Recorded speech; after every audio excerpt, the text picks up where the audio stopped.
दूसरी ओर चीनी मिलों के साथ जो अल्कोहल यूनिट्स हैं उनसे सैनिटाइजर का उत्पादन हुआ।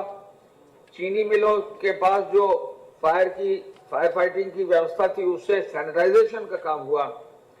इसी तरह ईंट भट्टा का भी जो है चलाकर आपको संज्ञान में है लगभग 12,000 से अधिक ईंट भट्टे प्रदेश में चल रहे हैं।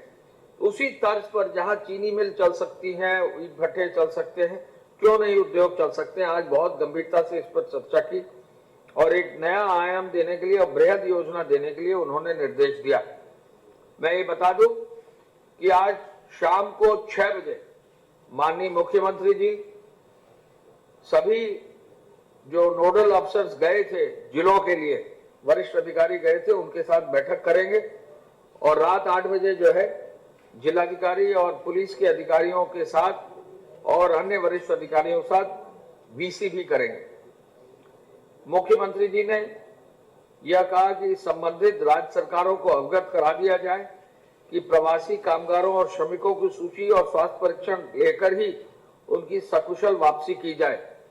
मुझे बताने में हर्ष है कि उत्तर प्रदेश के लिए भी जो पहली खेप ट्रेन की थी वो चल चुकी है और जो पहली ट्रेन उत्तर प्रदेश के लिए स्पेशल ट्रेन चली है वो नासिक से आज सुबह 10 बजे के आसपास चली है और लगभग 845 हमारे श्रमिक भाई और वहां कामगार जो है उस ट्रेन में बैठकर चले हैं, जो झांसी कानपुर के रास्ते लखनऊ तक जो है कल आ जाएगी। पहली ट्रेन हमारी चल रही है। हमारी राज्य सरकारों से वार्ता चल रही है। मुख्यमंत्री जी ने आदेश किया है कि महाराष्ट्र से और गुजरात से प्रदेशों के अधिकारियों से वार्ता करके वहां से ट्रेन और अधिक चलाने की व्यवस्था की जाए। आज ही महाराष्ट्र और गुजरात से चर्चा कर जा रही है कि और अधिक ट्रेन चलाई जाए, लेकिन शर्त हमारी यह है कि जब ट्रेन चले तो उसके पहले हमारे पास पूरी सूची विवरण आ जाए और ये प्रमाण पत्र भी आ जाए कि हर व्यक्ति जो ट्रेन में चल रहा है वो स्वस्थ है और उसकी स्क्रीनिंग कर दी गई। मुख्यमंत्री जी ने इंफ्रारेड थर्मीमीटर भी प्रदान कराने के लिए जनपद स्तर पर कामगारों की स्क्रीनिंग करने के लिए और उनकी 14 दिन की होम क्वारंटाइन के लिए उपचार की व्यवस्था के लिए भी निर्देश दिया। क्वारंटाइन का जो प्रोटोकॉल निश्चित किया स्वास्थ्य विभाग ने, उसके लिए प्रत्येक जनपद के प्रभारी अधिकारी को नामित करने के लिए और प्रभावी पुलिसिंग भी करने का भी निर्देश उन्होंने दिया। अवैध रूप से अंतर्राज्यीय और अंतर जनपदीय आवागमन पर भी उन्होंने निर्देश दिया कि इसको हर हालत में रोका जाए। मुख्यमंत्री जी ने यह कहा है कि प्रदेश में वापस आने वाले समस्त प्रवासी श्रमिकों एवं कामगारों के नाम, पते, मोबाइल नंबर और कार्य दक्षता भी, यानी स्किल क्या है उनकी, ये भी संकलित कर लिया जाए। ऐसे श्रमिकों कामगारों को रोजगार के अवसर सुलभ कराने की सुविधा दी जाए। 15 से 20 लाख लोगों को रोजगार के अवसर देने के लिए कार्य योजना भी तैयार करने का उन्होंने निर्देश दिया है। प्रदेश सरकार ने, आपको संज्ञान में है कि 16 लाख राज्य कर्मचारियों को वेतन समय से दे दिया है और 12 लाख रिटायर्ड कर्मचारियों को भी पेंशन दिए हैं। तो अप्रैल पेड इन मई, यानी अप्रैल माह की तनख्वाह मई महीने में दे दी गई है। आपको मालूम है कि कल माननीय वित्त मंत्री जी ने खुद प्रेस करके जो वित्तीय स्थिति है वो अवगत कराया है। हालांकि राजस्व की प्राप्ति नहीं हुई, फिर भी प्रदेश सरकार ने आगे बढ़कर हर कर्मचारी के लिए, हर शिक्षक के लिए, हर पेंशनर के लिए टाइम से जो है उनकी जो तनख्वाह है, उनकी जो पेंशन है वो उपलब्ध कराई है। मुख्यमंत्री जी ने इस संदर्भ में यह भी निर्देशित किया है कि वित्त विभाग बैठकर ये और जो राजस्व की संभावनाएं हैं उनको तलाशे और आज इसके लिए पुनः वो बैठक वित्त मंत्री जी के साथ करेंगे। मुख्यमंत्री जी ने कहा है कि कोरोना की इस जंग में लड़ने के लिए हमको उसकी जो इन्फेक्शन की चेन है उसको तोड़ना आवश्यक है। कोविड और नॉन कोविड अस्पताल अवश्य चिन्हित कर लिए जाएं और यह भी सुनिश्चित कर लिया जाए कि मरीजों का उपचार केवल कोरोना पुष्ट मरीजों का उपचार जो है केवल कोविड हॉस्पिटल में ही किया जाए। नॉन कोविड हॉस्पिटल में उनका किसी भी रूप में उपचार न किया जाए, स्क्रीनिंग की व्यवस्था दी जाए और लक्षण वाले रोगियों को सीधे कोविड अस्पताल में भेजा जाए। उनके द्वारा यह निर्देश दिए गए हैं कि जैसा मैंने कल और परसों बताया था कि हमारे प्रदेश में 52,000 और बेड्स L1, L2 और L3 लेवल पर बढ़ाने का निर्देश दिया, जिसकी कार्य योजना लगभग अंतिम हो गई। इसको और आगे ले जाकर 1 लाख बेड्स तक करने की निर्देश उन्होंने दिए हैं। और आज ये भी कहा है कि जिन 20 जनपदों में एक भी वेंटिलेटर नहीं है, वेंटिलेटर युक्त बेड, उन 20 जनपदों में वेंटिलेटर अगले 3-4 दिन के अंदर खरीदकर उन जनपदों में जहां बिल्कुल भी वेंटिलेटर नहीं, वेंटिलेटर युक्त बेड्स किए जाए। ये बहुत बड़ी उपलब्धि है। ऐसे जनपद जहां पहले कभी भी कोई भी चिकित्सकीय व्यवस्था के अच्छे साधन नहीं थे, मॉडर्न जहां पर कोई व्यवस्था नहीं थी, वहां वेंटिलेटर प्रोवाइड फॉर करके उन चिकित्सालयों को अपग्रेड करने का जो निर्देश दिया है, ये एक महत्वपूर्ण निर्देश है, जिससे कि हर जनपद में एक कड़ी ऐसी हो जहां पर कहीं भी कोविड पेशेंट यदि आता है तो उसको तुरंत जो है राहत दी जा सके। मुख्यमंत्री जी ने कहा है कि 60 वर्ष से अधिक आयु के लोगों अथवा छोटे बच्चों को कोरोना से संक्रमित हो सकते हैं, उनका उपचार L2 और L3 अस्पताल में ही किया जाए। L1, L2, L3 चिकित्सालयों में बेड की संख्या को तेजी से बढ़ाने का निर्देश उन्होंने बताया। मैंने आपको सभी मंडलों में L3 अस्पताल स्थापित किए जाए। अभी मैंने आपको बताया वेंटिलेटर लगाकर और डॉक्टरों और पैरामेडिक्स की प्रशिक्षण की व्यवस्था की जाए। यह भी एक बड़ा काम होगा। निजी चिकित्सालयों तथा आयुष के चिकित्सकों को प्रशिक्षित करने का पुनः आज उन्होंने निर्देश दिया है। माननीय मुख्यमंत्री जी ने मेडिकल संक्रमण पर आज फिर गंभीर चिंता व्यक्त की है और जो भी सुरक्षा के उपकरण है, ओपीडी किस तरह चलेगी, इसका निर्देश भी उन्होंने दिया है। टेलीफोन पर मत देने का भी निर्देश दिया है। क्वारंटाइन सेंटर, आश्रय स्थल, community kitchen, door to door delivery और बेहतर हो, सोशल डिस्टेंसिंग और बेहतर तरीके से लागू की जाए, भोजन ऐसे प्रिपेयर किया जाए कि कहीं भी कोई कठिनाई ना हो, ये भी जो है एक आवश्यक निर्देश उन्होंने दिया है। मंडियों के लिए उन्होंने एक विशेष निर्देश ये दिया है कि मंडियां कुछ ही घंटों के लिए खोली जा रही। प्रदेश में हर जनपद में अब इंस्ट्रक्शंस जा रहे हैं कि मंडियां लंबी अवधि के लिए खोली जाए, जिससे एक समय पर भीड़ ज्यादा ना हो। सामान्यतः सुबह 7 बजे से शाम 7 बजे तक जो रिटेल की मंडी है वो खोली जाए। थोक की मंडी तो सुबह 4 बजे खुल जाती है। रिटेल मंडियां जो है लंबी अवधि तक खोली जाए, ये निर्देश अब जा रहे हैं, जिससे कि भीड़ ज्यादा ना हो और वहां पर नियमित सैनिटाइजेशन हो, वहां पर पीआरडी जवानों की व्यवस्था हो, सोशल डिस्टेंसिंग जो है सुनिश्चित किया जाए। महिला स्वयं सहायता समूह के माध्यम से जो घर पर वो कार्य कर सकते हैं, जैसे मास्क बनाने का काम, अचार, मुरब्बा और पापड़ आदि बनाने का काम, इस पूरे कार्यों को भी करने के लिए उन्होंने निर्देश दिया है। उन्होंने ये भी निर्देश दिया है कि यदि कोई निराश्रित व्यक्ति की डेथ होती है तो उसके अंतिम संस्कार के लिए भी उचित सहायता राशि जो है दी जाए।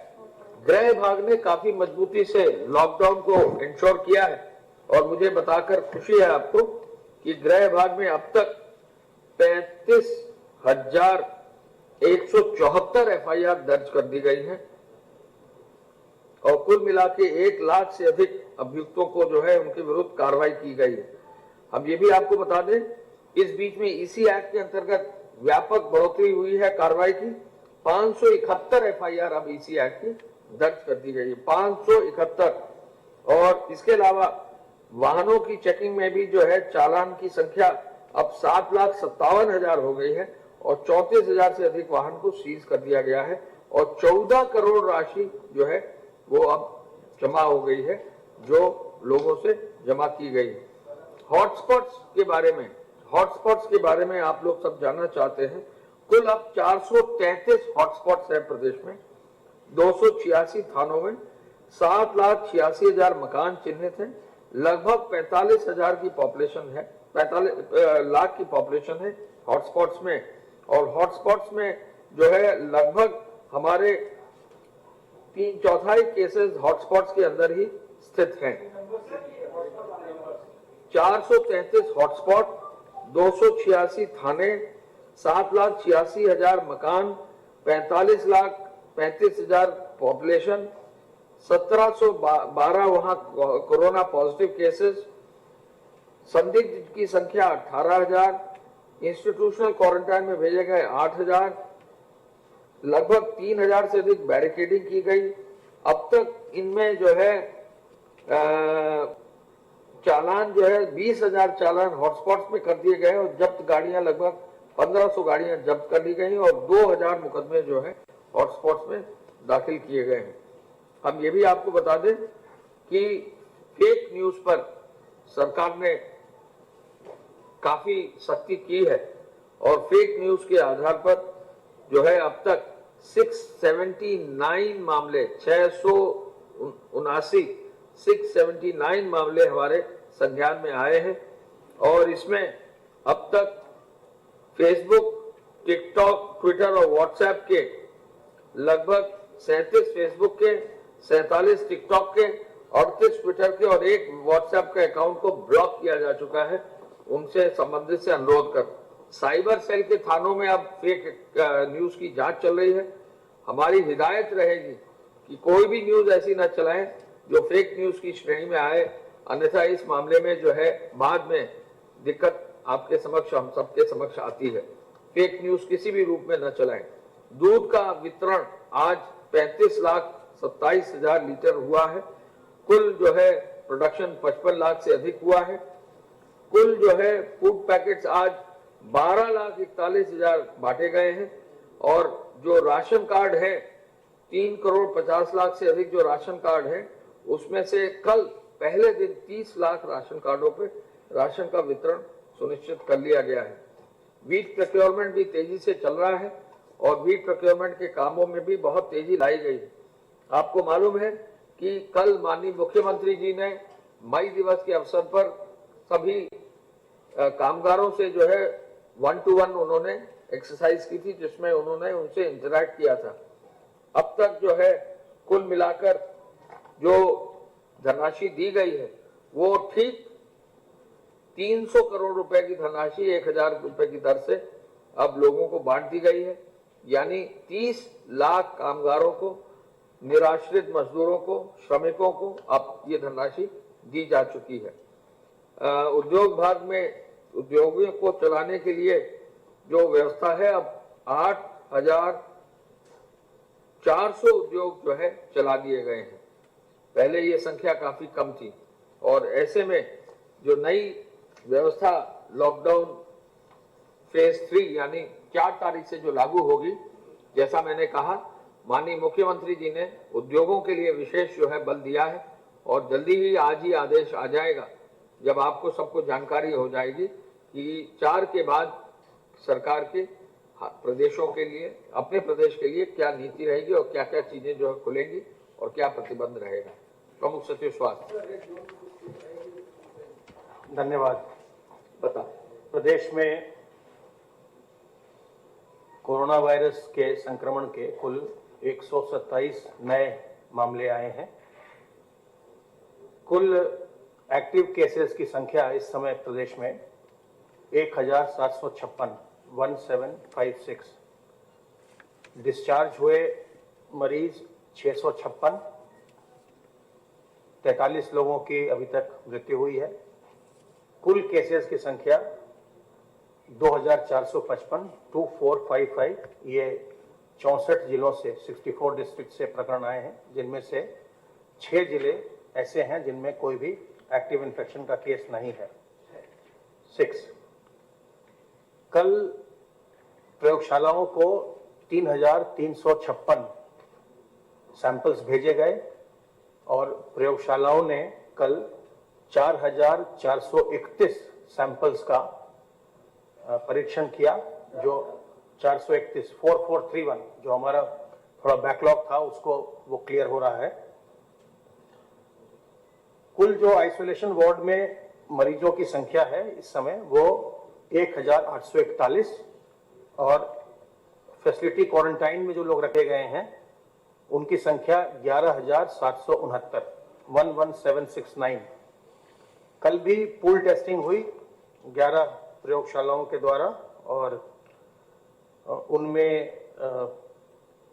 331 पूल की टेस्टिंग की गई, जिसमें 1607 सैंपल्स की टेस्टिंग हुई। 331 में से 23 पूल्स पॉजिटिव आए और 308 पूल्स नेगेटिव आए। जो बाहर से प्रवासी आएंगे, प्रवासी कामगार या और बाकी लोग जो आएंगे, उनके संबंध में विस्तृत शासनादेश कल जारी कर दिया गया है। आने के पश्चात सर्वप्रथम उनकी स्क्रीनिंग की जाएगी। स्क्रीनिंग में जो लोग बिना लक्षण के और स्वस्थ पाए जाएंगे, उनको होम क्वारंटाइन में भेजा जाएगा। वो 21 दिन के होम क्वारंटाइन में रहेंगे। उनके घर के आगे एक फ्लायर लगाया जाएगा जिसमें कि तिथि लिखी होगी कि कब से कब तक वो होम क्वारंटाइन में है। जिनमें थोड़े बहुत भी लक्षण पाए जाएंगे, उनको वहीं पर रोक लिया जाएगा और उनकी फिर जांच करवाई जाएगी RT-PCR के माध्यम से। अगर उनमें कोरोना वायरस की पुष्टि होती है तो उनको अस्पताल में भेज दिया जाएगा, आइसोलेशन वार्ड में चले जाएंगे। अगर पुष्टि नहीं होती है तो भी उनको 7 दिन तक वहां रोका जाएगा, लक्षण वाले लोगों को, और 7 दिन के पश्चात पुनः जांच करवाई जाएगी। अगर उनके पुनः जांच जो होती है उसमें भी अगर वो निगेटिव आते हैं तो उनको 14 दिन के लिए होम क्वारंटाइन में भेज दिया जाएगा। इसमें प्रदेश में ये व्यवस्था की जा रही है क्योंकि बड़ी संख्या में लोग होम क्वारंटाइन में जाएंगे, तो कम्युनिटी सर्वेलेंस की व्यवस्था की जा रही है। ग्राम पंचायत के लेवल पर जो ग्राम प्रधान इस कार्यक्रम के प्रायोजक हैं पेट सफा आयुर्वेदिक चूर्ण, पेट सफा हर रोग दफा। सच्ची सहेली महिलाओं के लिए सबसे